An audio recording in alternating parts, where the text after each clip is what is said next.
जलजीवन योजनेत घोटाळा झाला असेल तर पुराव्यासह सिद्ध करा. सरपंच सुषमा पाटील यांचं आव्हान.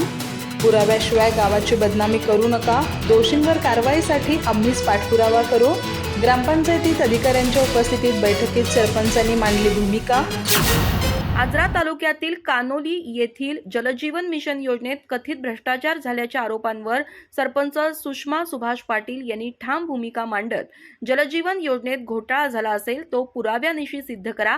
आम्ही स्वतः त्याचा पाठपुरावा करू, मात्र विनाकारण गावाची बदनामी करू नका असं आवाहन दिलं. ग्रामपंचायत कार्यालयात गटविकास अधिकारी, पंचायत समितीच्या अधिकाऱ्यांसमवेत झालेल्या बैठकीत त्या बोलत होत्या.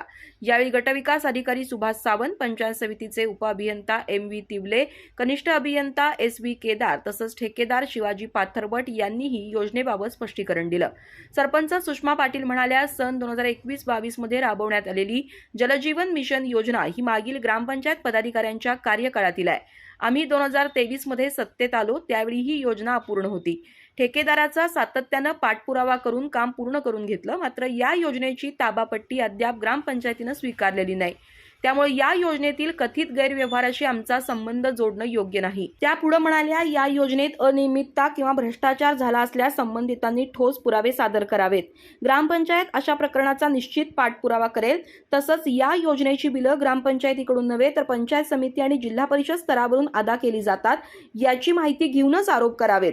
व्यक्तिगत द्वेषातून गावाचं नाव बदनाम करू नये. तसंच कोणत्या ग्रामस्थांनी तक्रार केली हेही संबंधितांनी स्पष्ट करावं असं आवाहन त्यांनी केलं. बैठकीला उपसरपंच चंद्रकांत पाटील, ग्रामपंचायत अधिकारी स्नेहदीप सरदेसाई, सदस्य सुधीरकुमार पाटील, अनिल पाटील यांच्यासह ग्रामस्थ उपस्थित होते.